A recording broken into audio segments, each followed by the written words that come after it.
we don't hold a majority of the private keys if you create a wallet with us.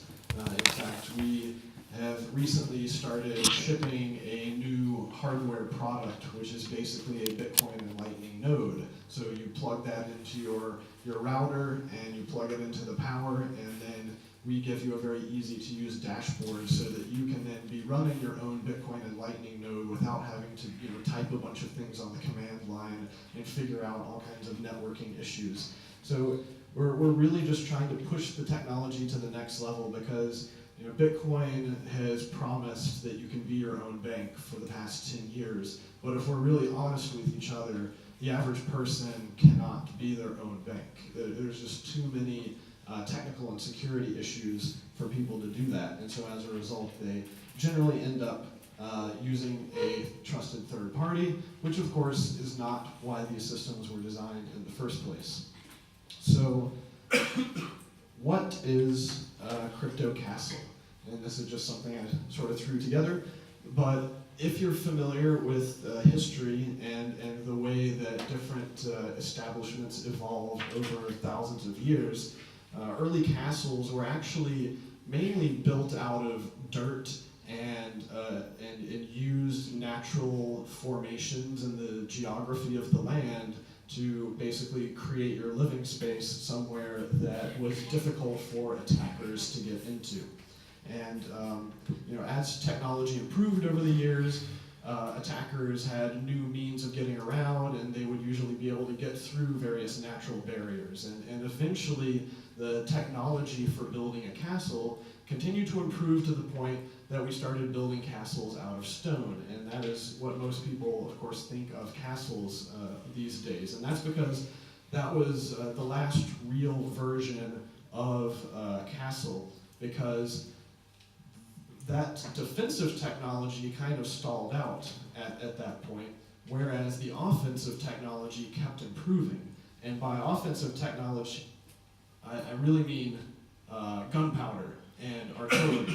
And like once these things started getting invented, the fortress of a stone castle actually became a great detriment. It became a sitting duck for someone to pull up all of their artillery very long range, out of the range of the castle defenses, and just continually bombard it until they run out of nourishment or other resources. So castles kind of went out of style. The closest thing that we have to that type of defense mechanism these days is more like a bunker, which is very, very deep underground. Not many people have the means or even the desire to live in a bunker, because the main difference between a castle and a bunker is that a castle is more like a home. You live there, you entertain your guests there. It's somewhere where you can go to sleep at night and know that you'll be able to wake up in the morning and be able to go about your business.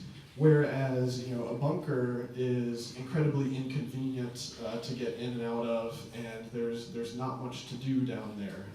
You're just in a hole in the ground, and that's not a type of living condition that many people find very appealing. So these days, we have a number of bunkers around the world, and in fact, the one that I've got some photos of here is actually storing $10 billion worth of Bitcoins inside of it. This is owned by a company called Zappo, and they are arguably one of the most secure custodians of crypto assets in this space.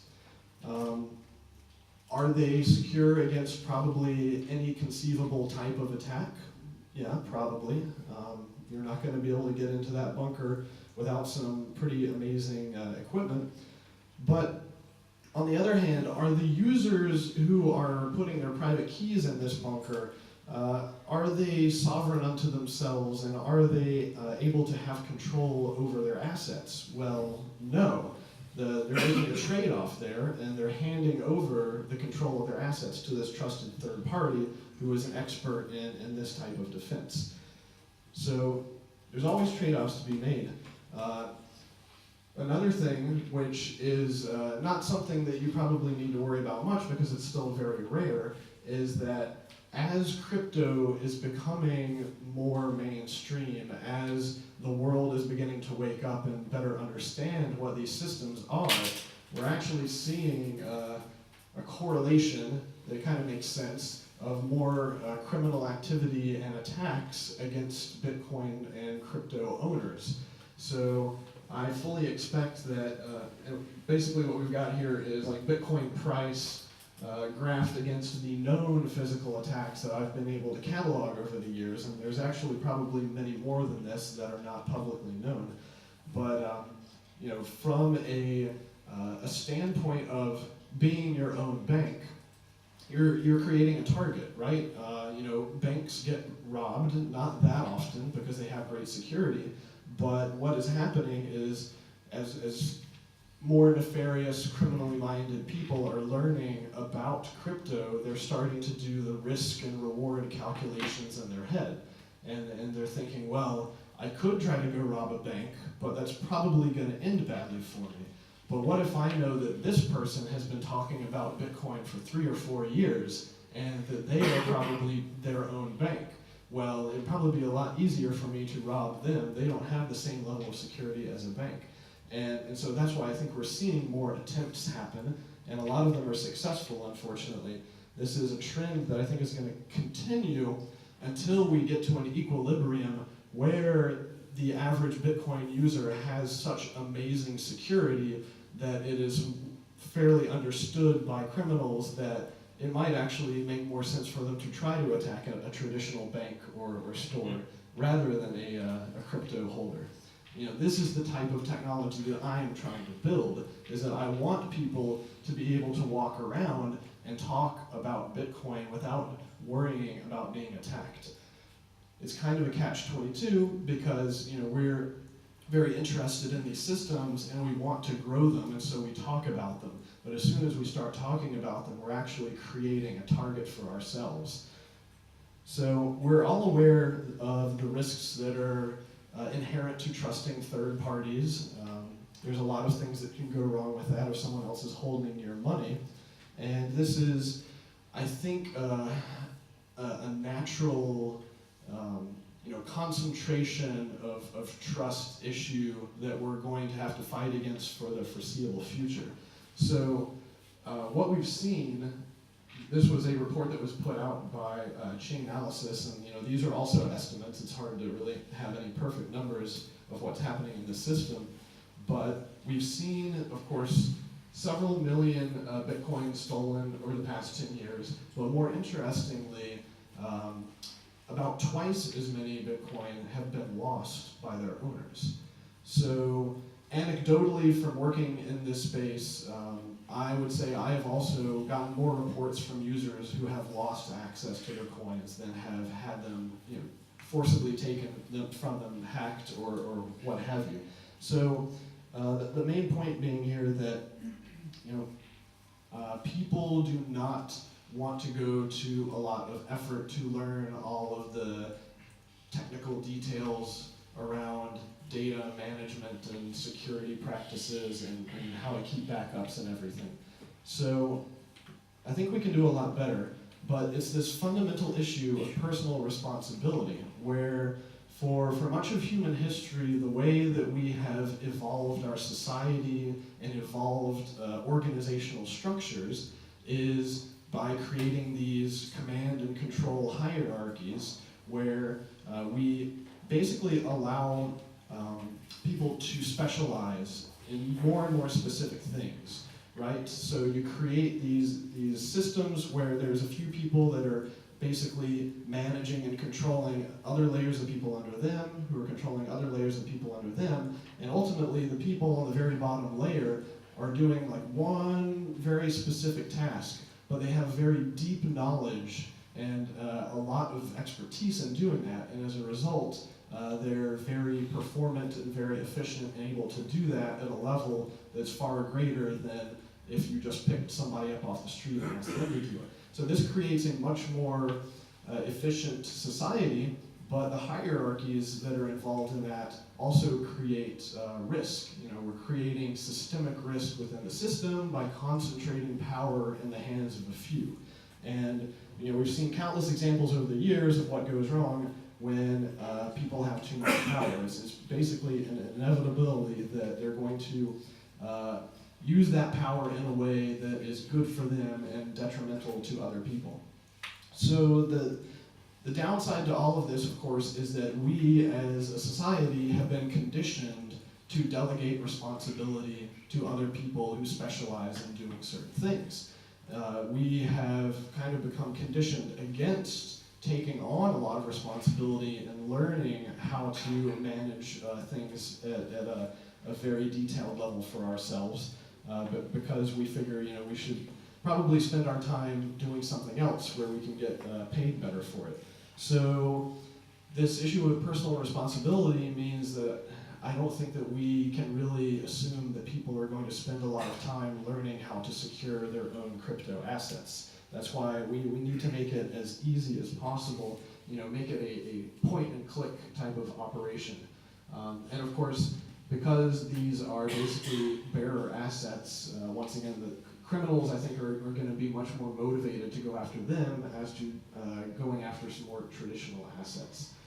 So when we think about different types of attacks and defenses, some of these are digital, some are physical, but like I said, I think that actually the thing that people in this room should probably worry the most about is just simple data loss, simple physical disaster, whether some sort of natural weather event or something like a fire in your house or whatever, just something that might result in your data, your private keys being destroyed.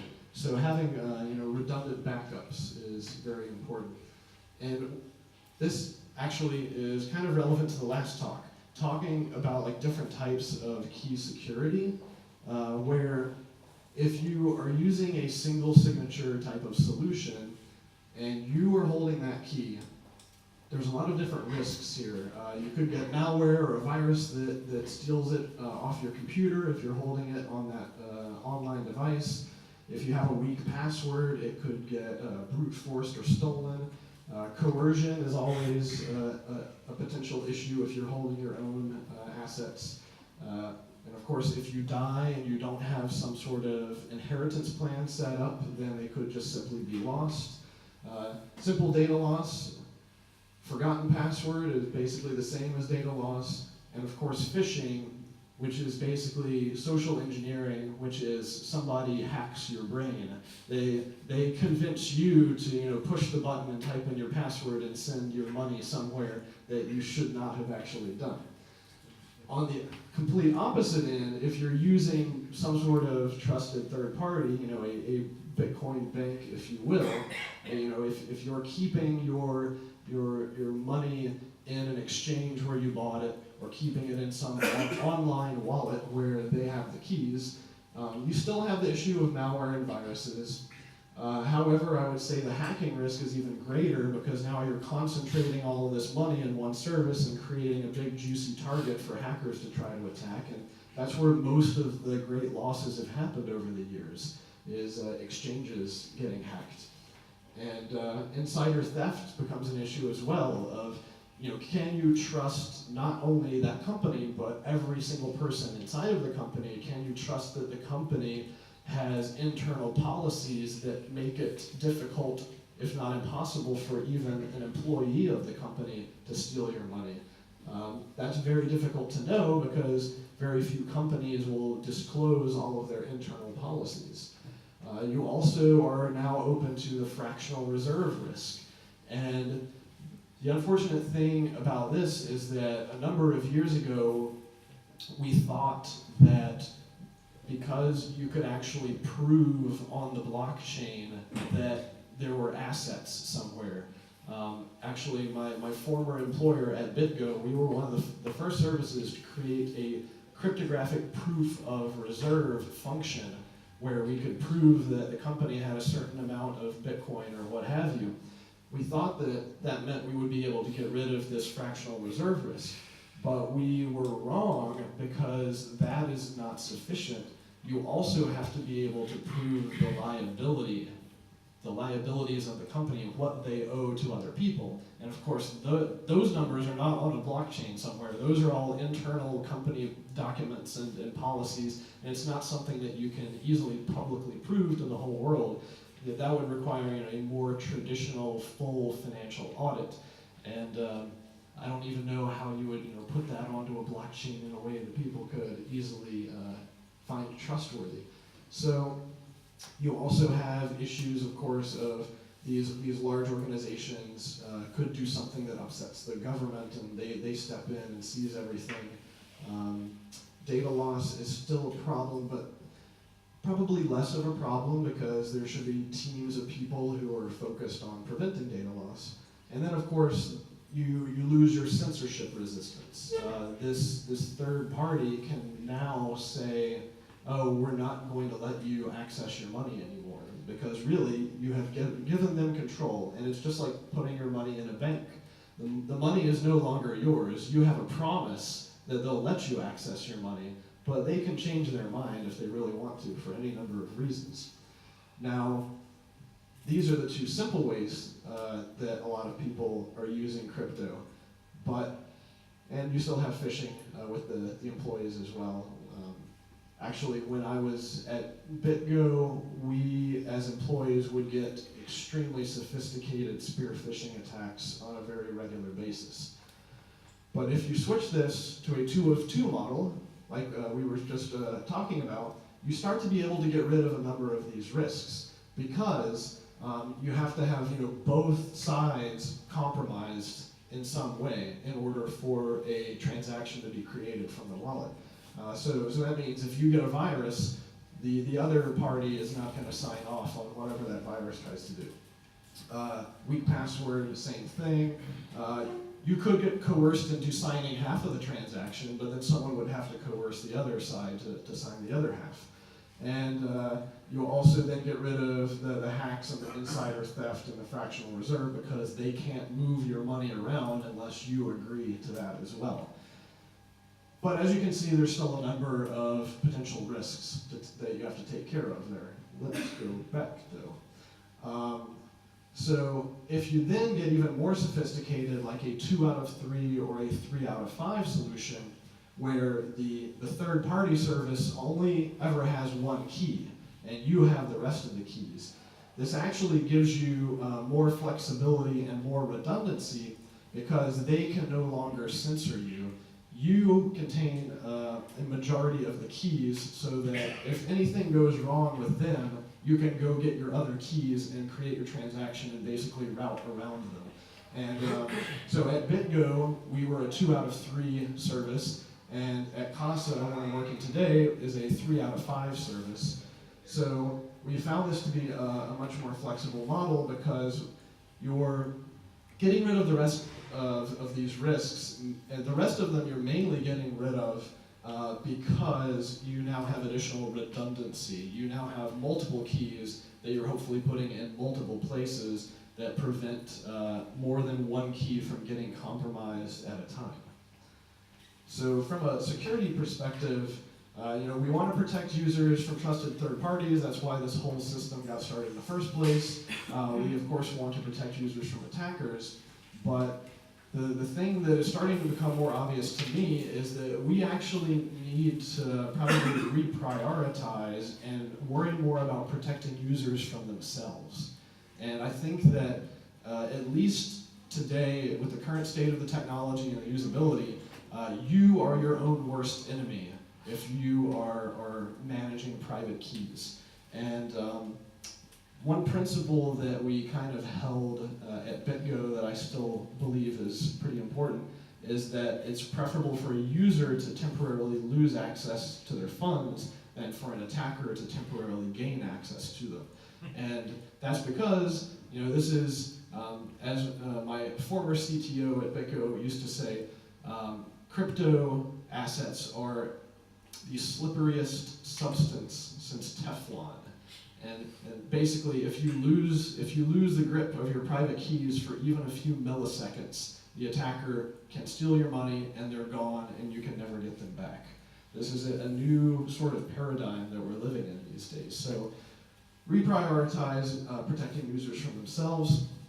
One of the ways that we do that is by building guide rails into the software and by making it so we basically do trust minimization. So kind of like what I said earlier is that while at BitGo and at Casa, we are a third party, we're holding one key set, we are facilitating all of these transactions, but we are not a single point of failure.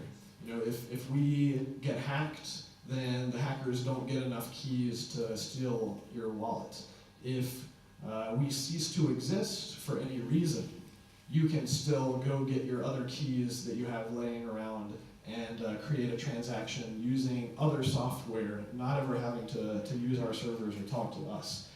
But this principle of pushing data to the edges, I think, is kind of fundamental to the whole space. It's that instead of having a few large banks or a few large entities where all of the power, where all of the money is kind of being funneled into and they're managing it all, instead, the more we can disperse the power, the more we can disperse the money far and wide, preferably to perfect dispersion amongst every individual, then the trade-offs that you're making is now the individuals do have to worry more about managing that, but you've gotten rid of the systemic risk, where it's no longer just a handful of entities that could be corrupted or be hacked or be attacked in any way and cause the entire system to suffer as a result.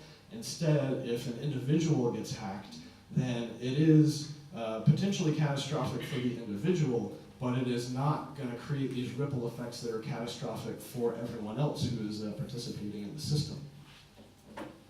And speaking of defense, a lot of times we talk about building things these days. We build things very quickly, but we also tend to build them, in a less quality type of construction, right? We're kind of moving fast and doing things as cheaply as possible. It's kind of more of a disposable society, which it helps us iterate faster. But the result is that it ends up being a lot cheaper to destroy than to create. So, you could build $100,000, $1 million, $1 million euro home, what have you, and what can destroy it? A single match, a single lighter in the right place for less than €1, the whole thing could come down. On a more larger magnitude, over $1 billion was spent constructing the World Trade Center, and it was a symbol of America's economic might. And the whole thing was brought down at a cost of less than 0.1% of what it cost to build it. And this is asymmetric warfare. And what do we need in times of asymmetric warfare? We need asymmetric defense. We need it to be orders of magnitude more expensive to destroy something than to create it. And this is one of the magical properties of cryptography, is that when you're creating cryptographic keys that are secured by mathematical properties that make them basically cost energy and resources that are many, many orders of magnitude greater to break them than to create them, that's when we start to be able to create defenses where the average person can have a level of defense that costs them practically nothing in terms of resources, but would cost an attacker like nation-state level resources to try to break in. So that's where I think we really have an opportunity to restructure society here in terms of security. So what happens when you want to create your wallet, create your crypto castle where you're storing your private keys? Well, the easiest thing that I recommend for most people who have more than even 100 euros or so worth of crypto is you go buy a Trezor or a Ledger or one of these hardware key management devices. what happens when you turn that thing on and you start going through the wizard to set it up? Well, it says, here's your 24 words, write them down, put them in a safe place. And those few words, put them in a safe place, there's an entire iceberg of information and technical sophistication that are laying underneath those words that the hardware manufacturers do not talk about at all. They give you a piece of paper and say, write it down and put it in a safe place. And what does that mean? Well, that means different things to different people, and very few people are security experts. So, who really knows what all of the different types of attack vectors and loss vectors are for private key data if you don't work in this space and think about it all day long? In my opinion, those few words of keep it in a safe place is almost as ridiculous as handing someone a radioactive isotope and saying, here, put this in a safe place. Nobody really has the sophistication for that.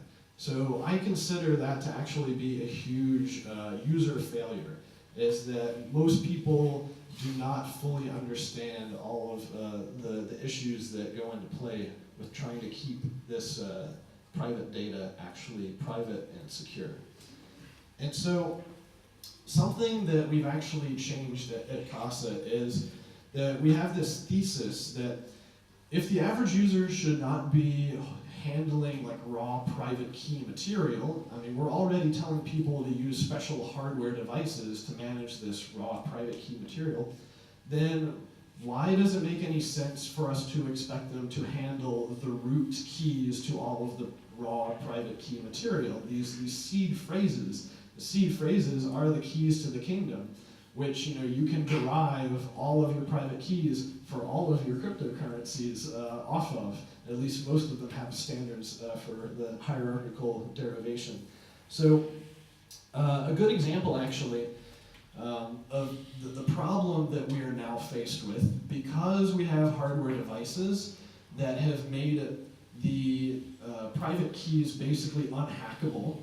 If you're not keeping your keys on a computer or on a phone or something that's connected to the internet, if you're just keeping them on that Trezor or ledger that doesn't get connected to the internet, hacker can't get to them. That's great. We have now solved the problem of hacking. Unfortunately, there's still a lot of other problems. So one attack that actually just came up a few months ago, this, if you ever use a Trezor wallet, probably looks very familiar to you. And in fact, the URL, which you can't read, says wallet.trezor.io. But here, you see, it says, reading of your accounts failed. We need to restore your data. Please type in your recovery seed phrase. Now, to any unsophisticated user, this would look perfectly sensible. To an extremely sophisticated user, they might notice that this little icon right here is red. And if a sophisticated user click on it, they might say, oh, this root certificate doesn't match up anymore. But how many people know what root certificates are? How many people actually know how to decipher that? Only really technical people who are deep into this space. So what happened here, we don't know exactly. It could have been a DNS poisoning attack or a BGP routing attack, some sort of network attack on the internet. Allowed an attacker to redirect people who were going to the Trezor wallet website to their own server. And when they got to their own server, they basically displayed this web page asking for their seed phrase. And I think a number of people fell for it and typed in the seed phrase, and immediately that attacker had a script that just went in and derived all of their keys and swept everything. So what we see now is that the user, the human brain, is the weakest link. Social engineering is one of the things that we need to worry about in attack form. So we get rid of the C's at CASA. Like I said, it's a 3 to 5 solution.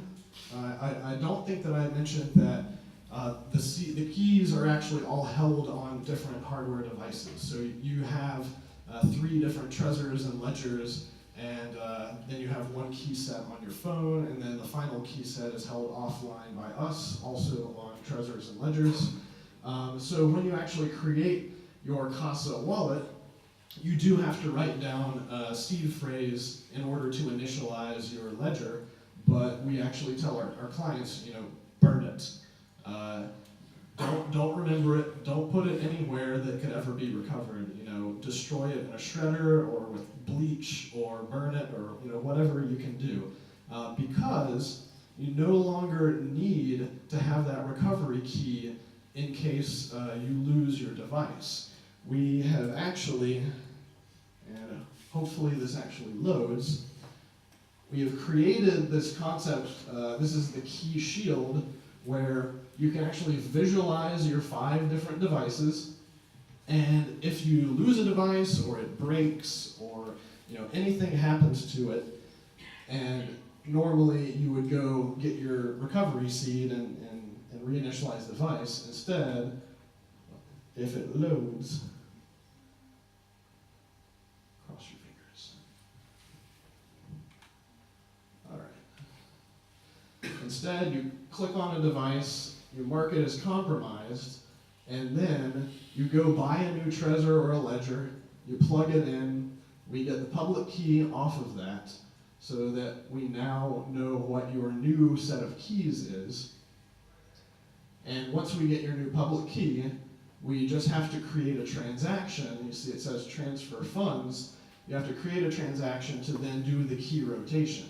So you then add 3 different signatures. You have to go around, get your Trezors, get your ledgers, plug them in, and add a signature from each of these hardware devices. And once you've added enough signatures, you have a fully complete transaction. In the real world, this would take a lot longer because you should not be keeping all of your devices in the same place. You would be hopefully traveling around. And then you would have to do that for however many wallets you have. So once you've gone through that, though, what you've really done is you have transferred and rotated out that 1 key and rotated in a new key. So since it's a 3 of 5 wallet, this means that you can actually lose a key, lose a device at any time, and just replace it without ever having to talk to us on the phone or anything. It's all just there in the software. You can even lose 2 devices at the same time. In that case, you would have to do a recovery transaction where you call us up and we authenticate you, because we would have to go get one of our keys out. But we're basically taking a more flexible approach to all of this, of saying, well, we think that it's easier to reason in your mind about physical devices. I know where my physical devices are, instead of trying to reason about some sort of data that is being kept somewhere. So you know when you can get to your devices, you know when your devices are not working.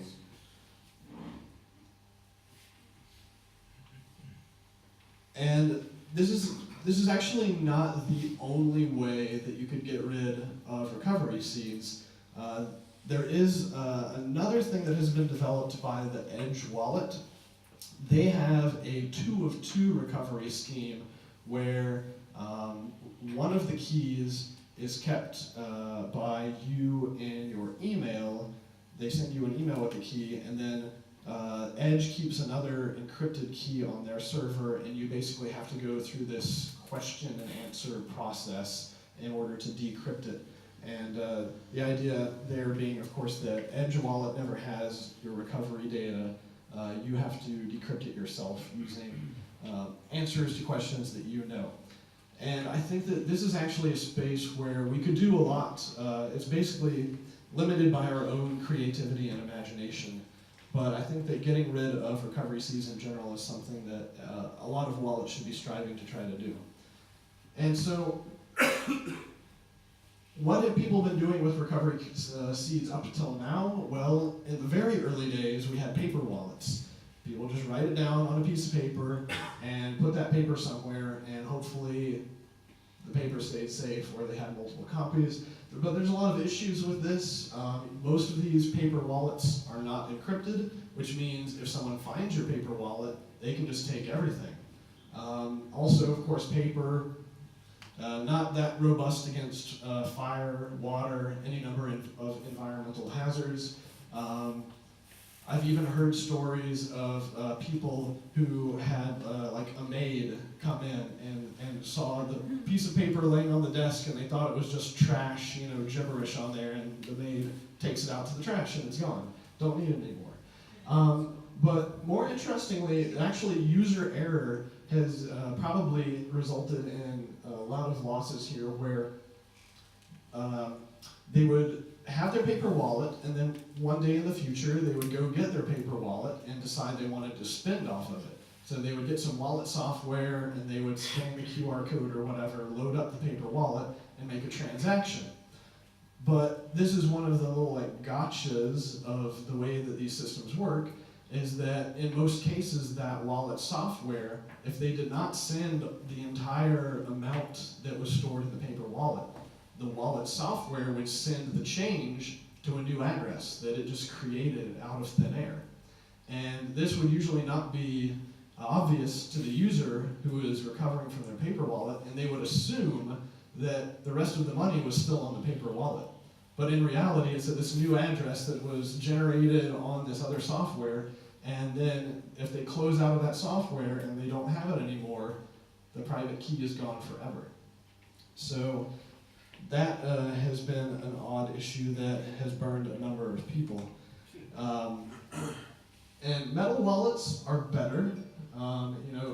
They're generally still unencrypted, so you do still have to worry about an attacker getting a hold of it and stealing everything.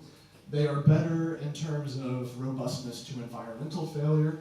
I actually did pretty extreme stress tests of a lot of the popular ones a couple months ago, and I'm going to be doing another round of that because more metal wallets keep coming out, and I want to know which ones are the best ones.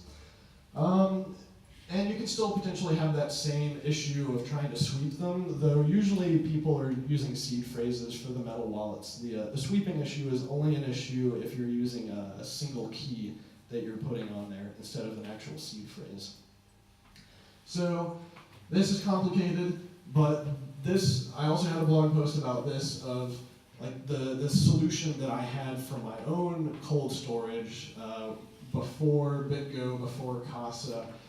Basically, I was using things like Shamir's secret sharing and Veracrypt, and I was creating these encrypted file containers that would then have all of my recovery seeds in them.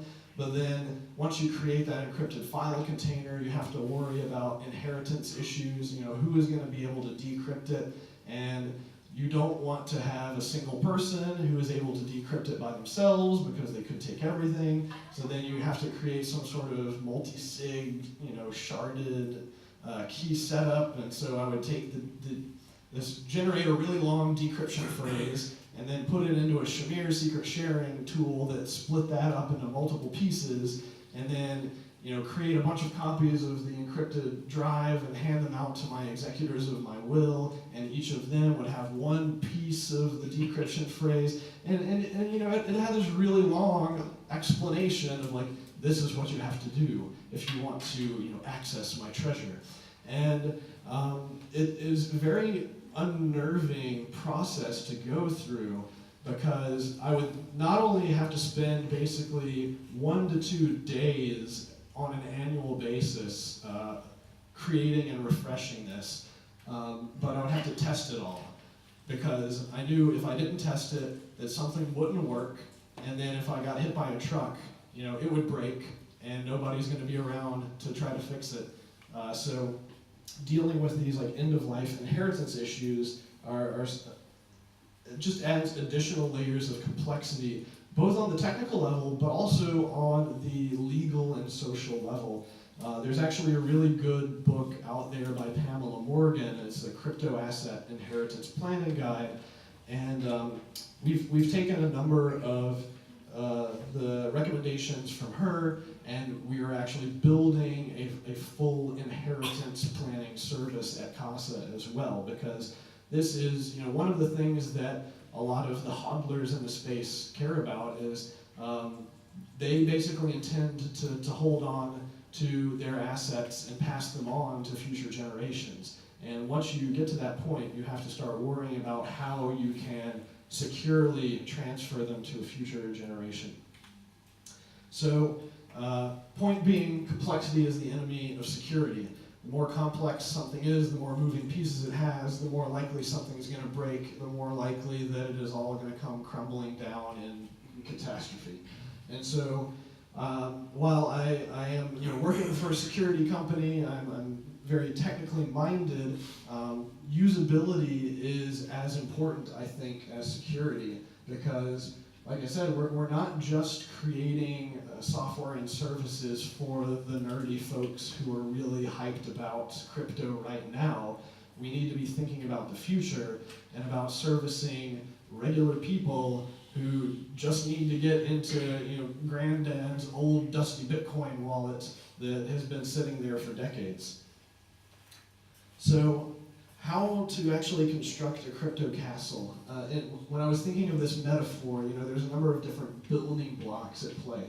And I already talked about air gaps, though I didn't call them that, but hardware wallets are air gaps. As soon as you get your devices off of the internet, you've created a gap, you've created a moat. The online attackers can no longer jump across this air gap, which is now the moat between your private keys and the rest of the internet.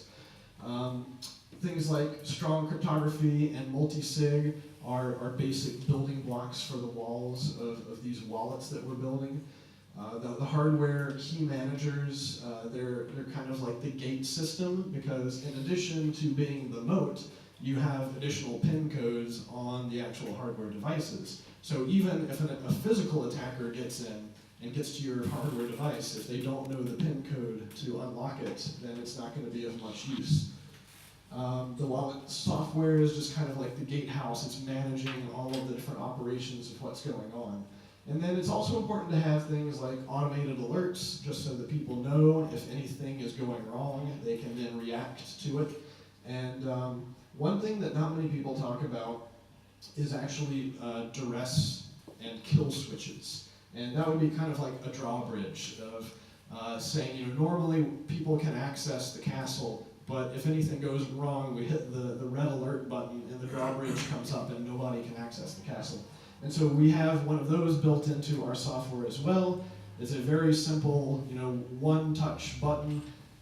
Are you sure you want to disable everything? Yes. And if you hit that switch, there's no way to use the software until you call up CASA and do strong video, audio identification with us for us to re-enable your account and make sure that you are not in a bad situation. One of the things that I have over here is we're even thinking about ways of having faster and more friendly, user-friendly and innocuous duress switches. And what you're seeing right here is actually iPhone facial recognition. And we're at the point now with facial recognition technology where it can actually get to the level of knowing that you're blinking your eye or you're raising an eyebrow or you're making some small gesture with your face. So we haven't actually deployed anything like this, but we've been brainstorming of saying, well, in an extreme situation, if you were being held hostage or attacked or what have you, how could you disable your wallet in a way that the attacker could be, basically in the same room as you and not even know? So this, of course, is a very extreme paranoid situation, which hopefully no one ever has to worry about. But that's what we spend our time doing. So how we constructed Crypto Castle in addition to the main building blocks, and I've touched on this a bit, but it's really about redundancy, because the average user does not think about good data practices. They probably aren't going to spend a lot of time creating backups on a regular basis.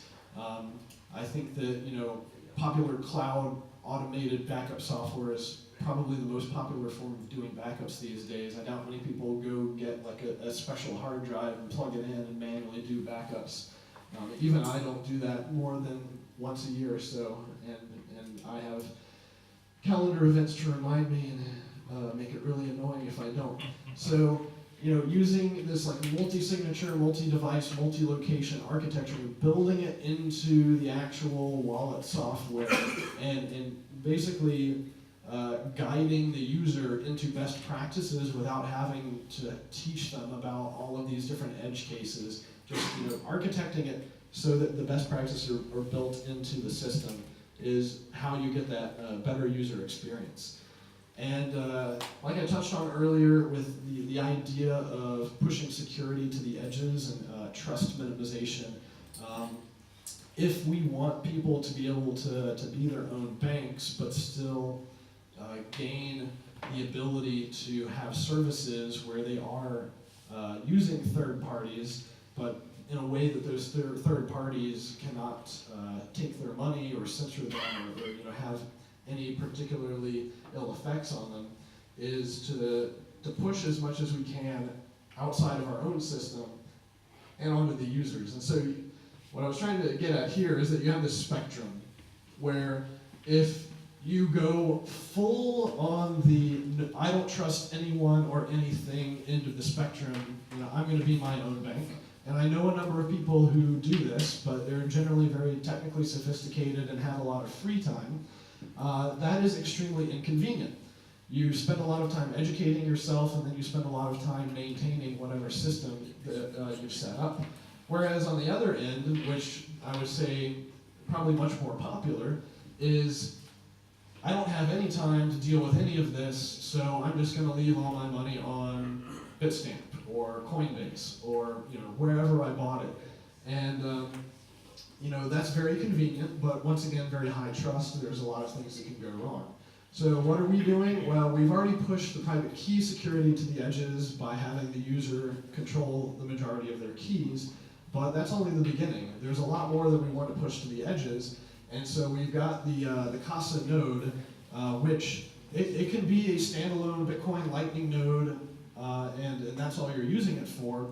But we actually intend for it to be a complementary product with our Vault service as well, so that you'll actually be offloading a lot of your queries and even the facilitation, the management of creating the transactions. You'll be offloading as much of those functions as possible to the device that you are running yourself in your home. So you're no longer trusting that the Casa server is giving you the correct balances or the correct transactions for what's happening in your wallet, really making it impossible for us to censor you or lie to you or whatever. So this is something that we just started shipping a few weeks ago, and we've got a pretty decent back order on that, and we're getting good feedback, continuing to iterate on that product, and we've got a lot of things we want to do. And so, like I said, we've got great focus on security. We're focusing a lot on service as well, but we have several great designers. And so really what we're trying to do is merge the security benefits that you get from these hardware devices with the usability of a mobile phone app. We want crypto to be as easy to use as Facebook or Google or any other super popular service. And so it's just about building these guide rails, building very simple representations of what's going on so that people don't actually have to know what's going on. They can just look at it and it makes sense visually. Green, good; yellow, not great; red, very bad. And then it's the ignorance protection. It comes the final challenge, is how do we prevent the user from getting their brain hacked? There will always be social engineering issues. People are always going to fall for, high-yield investment promises or, Twitter crypto bots that promise to double your money or what have you. But we can do things from a technical standpoint within the system. The first of which I think being that distributing your keys around so you have to actually physically move to different locations to create a transaction is going to make you think about creating that transaction because there's a bit more of a cost to creating it. There's also reminders to users to verify the addresses that you're sending to, not just copy paste on a clipboard because that can have things go wrong with malware, and also social engineering, spear phishing. They'll send you addresses that make it look like it's from someone you trust, but if you don't call them up on the phone, it was a BitPay, I think, got one of their executives sent several $1 million worth of Bitcoin because they received an email from one of their clients, but the client had been hacked, and they didn't spend 30 seconds to call them up on the phone to verify that, and it cost them millions of dollars as a result. There's also interesting things we can do with time locking, basically cryptographically freezing the money in that wallet for some specific period of time, be it weeks, months, years, makes it so that even if your brain gets hacked, the system won't allow the money to move. Something that we did at BitGo, we haven't done it at CASA, or we might, is malware blacklists, meaning that there are various bad programs out there that will just listen on your computer for any addresses to go into your clipboard that you're copying and pasting, and then when you try to paste an address, it swaps it out at the last second, and you don't notice. So you can go into those malware programs and find all of their addresses and basically add logic that will prevent the system from allowing the user to send to a malware address. And then there's lots of stuff in the future that will probably require other systems to be built, other protocol changes to be made. There's some interesting things called covenants, which would potentially allow you to actually claw back your money if certain conditions were met, if your money moved without you actually authorizing it in the right way. And this is, I guess, a high-level synopsis of most of the things that I'm thinking about. But security is one half of the coin. I've got a fairly lengthy talk about the other half of the coin, which is privacy. If you don't have privacy, you can't have great security, and vice versa. So if you're not also really into privacy as well, it's something that I recommend you spend some time thinking about, because you're already here at the meetup.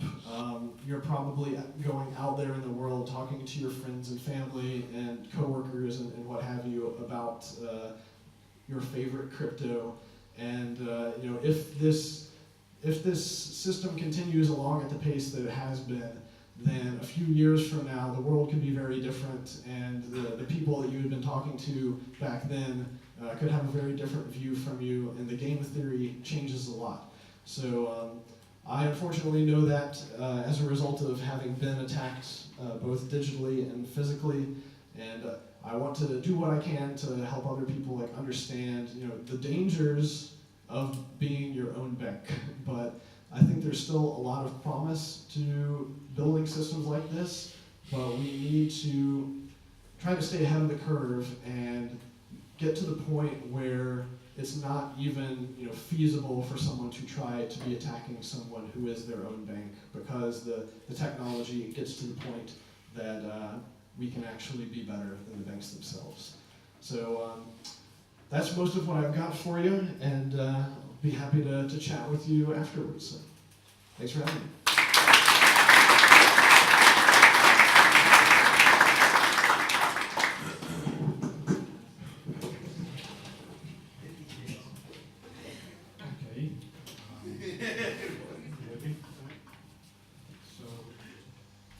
Questions for James?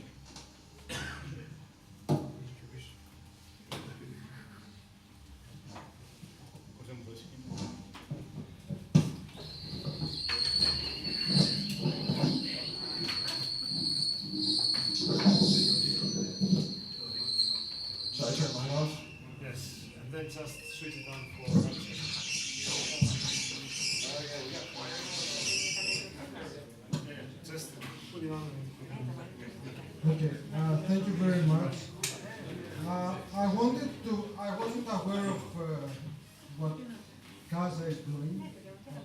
interesting.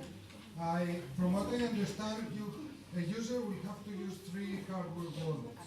Right? Is it possible that these 3 hardware wallets are also part of a different 5? Like, okay, I have 2 other friends, they have their own ledger wallet. Each one of us has their 5 keys, Yeah. but can we use each other's hardware wallets to, I don't know if it's clear. Yeah, so there we go. The question is really, can you share hardware wallets against different software wallets? Yeah, and yeah, you certainly can. We have not gotten to that level, I guess, of people wanting that level of complexity. There are a few other projects out there that are trying to do what we're kind of calling social key sharing, and that's kind of getting towards that of, at CASA, what we've built is mainly around the idea of you will control almost all of your keys yourself. But yeah, some people do think, it's more interesting of, what if we set up a family wallet or a family and friends shared wallet. And it's certainly possible from a technical standpoint. It then just becomes more of a logistical issue. How do you handle what happens when someone else stops being reliable? And because any number of things can happen. There's a million different scenarios you can think about. And the main issue that would happen there is it could become a problem if you have too many overlaps. If you only have one device, one set of keys out of that 5 that is shared with your other friend and maybe even another friend, then I think that would be still pretty safe, because if anything went wrong with either of them, you can just go buy a new one and rotate it out. But if you had 2 or 3 of your devices that start getting shared with other people, it just becomes a lot more complex to reason about the game theory of all of the things that could go wrong. But yeah, it's certainly technically possible.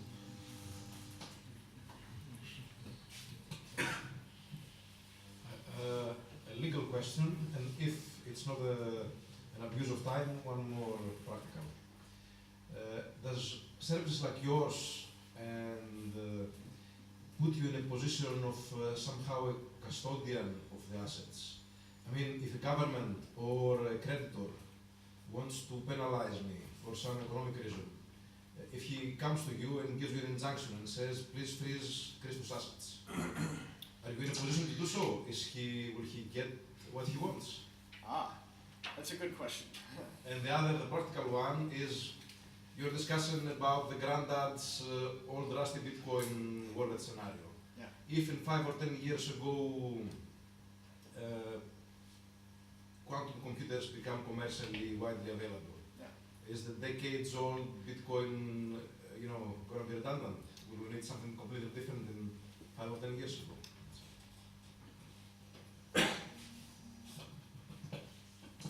Not ago, in 5 years, 10 years time. Yeah. Are we off? All right. So the legal question is actually very easy, and so both with BitGo and with CASA, because we only hold one key,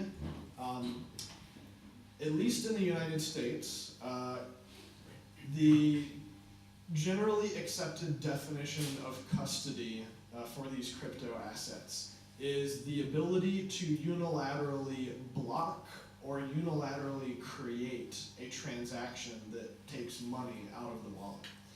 So when you don't have enough keys to meet the threshold, the M out of N keys, if you don't have N keys, then you cannot unilaterally create a transaction. But then you have to do kind of the inverse math of, do you have enough keys that you could block a transaction from being created if you refuse to? And with 2 out of 3, you can't. And then Bluetooth disconnected. Good enough. But then with Casa, which is 3 out of 5, but we only have 1 key, we can't block a transaction either. And in fact, if you become a client of ours, the first thing that happens after you finish initializing your wallet and plugging in all the hardware devices, the first thing that happens is we generate an email with a bunch of recovery data that we send to you that also has instructions. And the instructions are for how to use other open source Bitcoin software to plug in your devices to be able to create a transaction without ever talking to Casa software or Casa servers or anything. So even if the government came to us and told us to shut down your account and we turned it off, we would still not be able to prevent you from moving your money somewhere else. And the other question, quantum computing. Yeah, and this is actually related to the cryo stuff too, right? Is that this is more of a general cryptography issue. If cryptography technically has existed for thousands of years, or at least cipher systems have existed for thousands of years. Modern cryptography has only really existed for maybe 70, 80 years. But in that time, we've already seen generations of cryptography come and go. And it's generally accepted that any cryptographic algorithm that is created is eventually going to be compromised, either because a weakness is found in it, or because technological advancement allows us to do things computationally that were not possible before.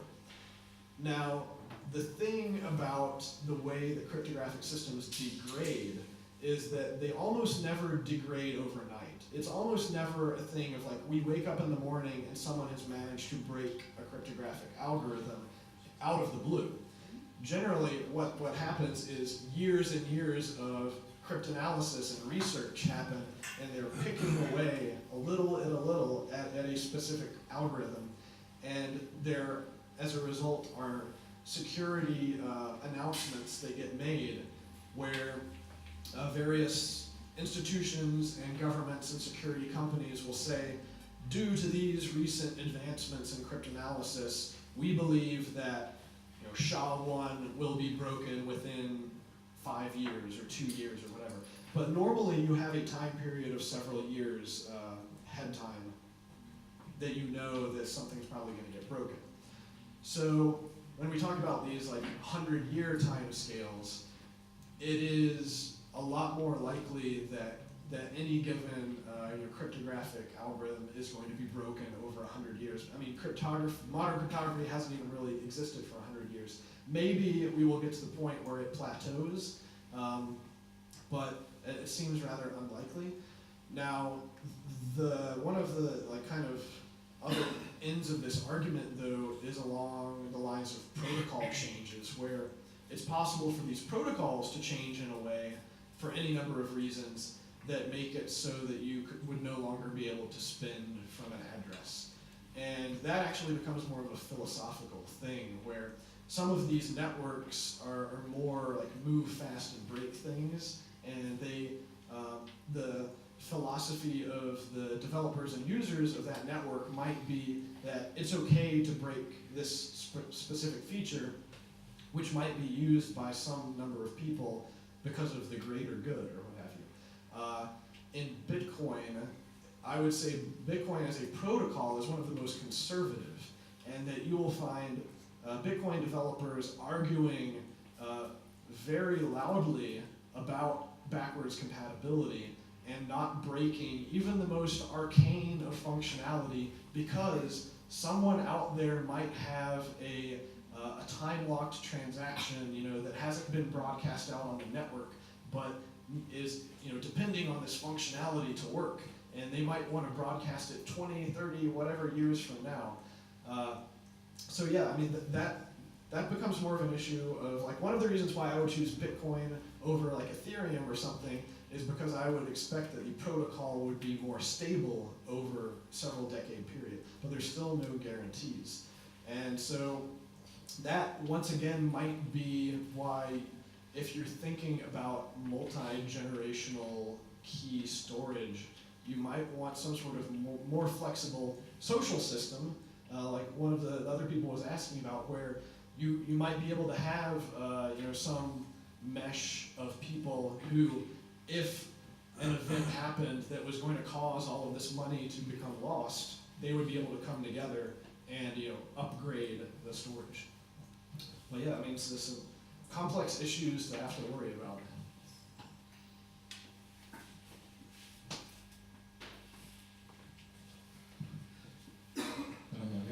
Hey Jameson, thanks for being here. Awesome work on your webpage. I've spent many hours and days searching, browsing through your stuff. It's magnificent piece Thanks. of work. Yeah, I value information very much. So I would like to ask you a couple of things. The first thing, about the gas node. Can someone find online more information about it? Because it's really interesting. I would like to know more about the application of the Lightning Network, stuff like that. Also the price. And the second question, can anyone actually at the technical level kill the honey badger? Thank you.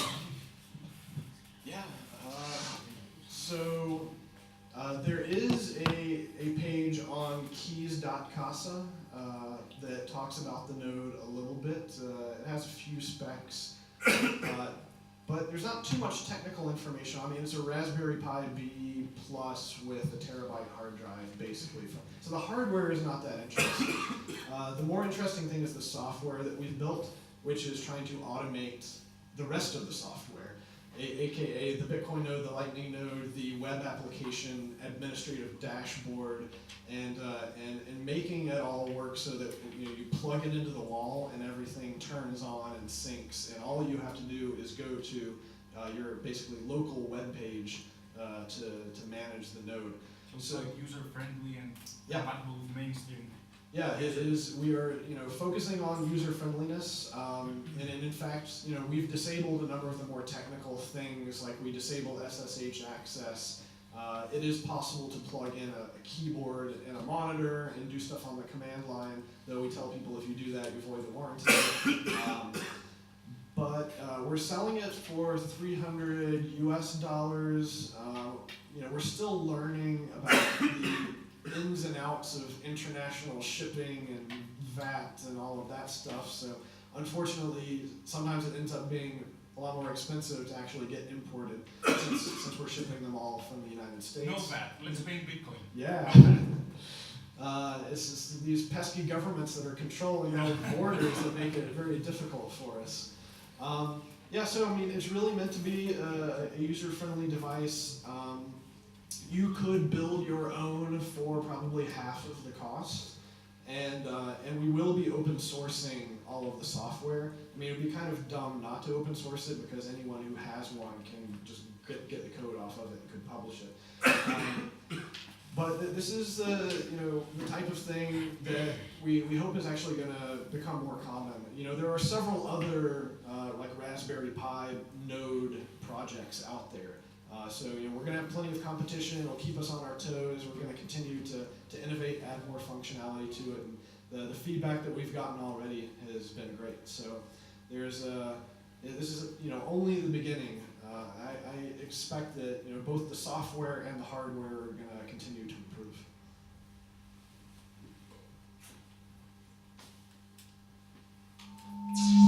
Long way. Hey Jameson, thank you very much for your important work. Nice hat. Thank you. You mentioned briefly how Casa is kind of the birth of your personal experience of being swatted, and could you tell us a little bit about where it's at, about the investigation, or it's too personal? Yeah, no, the actual swatting experience, yeah. So this is also something that I have a fairly lengthy blog post about from a month or so ago, which was like the 1-year anniversary of getting swatted. Basically, I completely renewed my focus on privacy as a result of that, because I would prefer not to have the police shut down my entire neighborhood again. It's really inconvenient when that happens, and it makes my neighbors ask a lot of questions that I don't like getting asked. So I basically burned my old life. I sold everything that I owned that was, registered to my name, and I moved to a new area, and everything that I bought is no longer in my name. I set up legal entities, basically, that are no longer connected to me. And it was not cheap. It was expensive both from a time standpoint of educating myself and from a monetary standpoint of having to hire lawyers and bankers and private investigators to test everything that I had set up. So I am fairly confident at this point that unless it was like a nation-state actor that wanted to find me, I think that most people would not be able to find me even if they spent thousands of dollars on private investigators. In terms of the actual investigation into the attack, my local police department gave up within 24 hours, and they claimed the FBI was going to look into it, but the FBI never even contacted me. And my understanding is that after speaking to some of my lawyers, I posted a bounty, for anyone who gave information leading to that person's arrest and conviction, and I got some interesting information as a result of it, but nothing that was actionable enough. The unfortunate thing about law enforcement in general is that there's limited resources. So law enforcement is more focused on imminent dangers. And since I am no longer in imminent danger, if I don't have highly actionable intelligence that basically proves that this person did something against me, they've got a million other things that they're going to focus on instead. So I don't expect there to ever really be closure to that. I just want to make sure that it doesn't happen again. Hi, James. Thank you again for coming here and spending time with us. I wanted to also ask something and build upon the last question about your personal experience. Mm-hmm. Back when the project of Bitcoin started, back in 2009 or 10, anonymity was sort of a given. Satoshi started working without his name being outside. Many people back then in the forums didn't have any problem talking to anonymous people in business. We had the OTC markets, we had people authenticating. Nowadays, things are changing, and many people try to work into this ecosystem with their face out. Yeah. Do you think that, and what is your opinion about if can Bitcoin remain sovereign as a project while its main developers or the developers around the ecosystem have their identities out there? Yeah.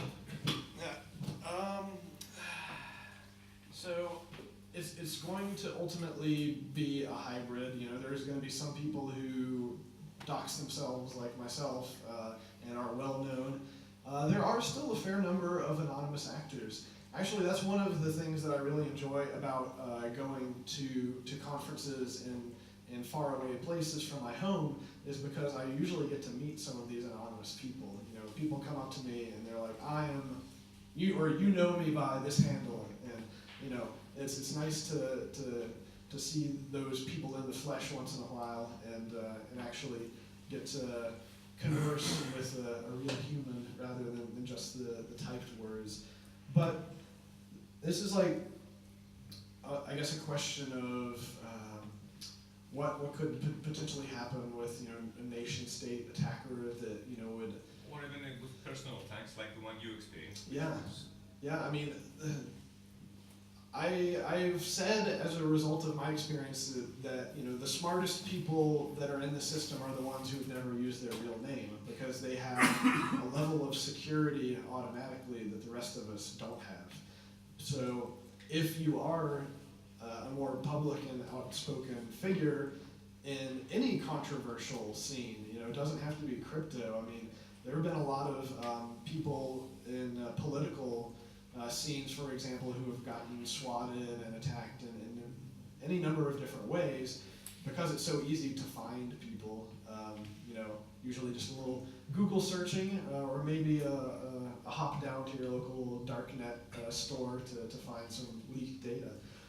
But the main thing that I've tried to focus on with the whole privacy thing is that to the average person, it sounds like paranoia of like, you know, why can't I use my real name? Why would I create some other identity and blah, blah, blah. And the problem is not that it is likely that one of these things is going to happen to you. The problem is you don't know what random event might occur that results in a lot of scrutiny being placed upon you that you never anticipated.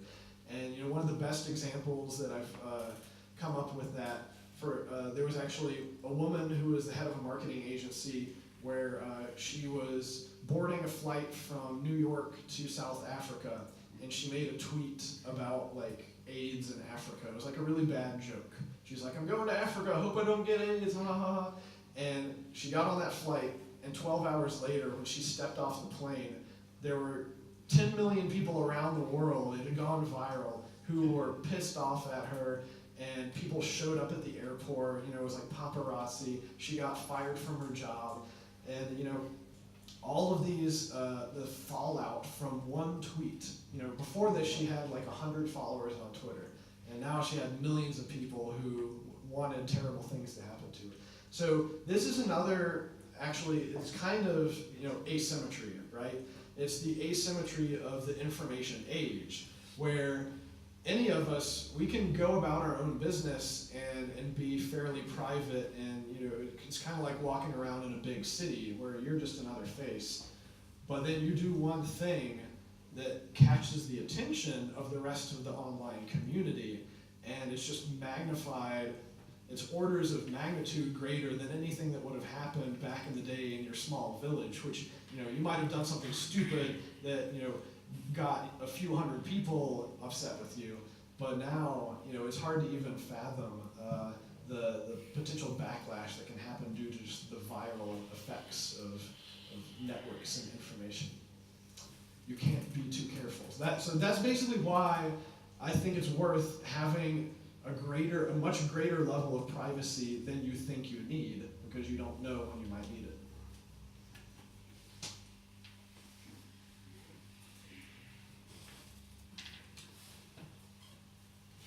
Hi, could you give out some more information about covenants? Yes? Yes.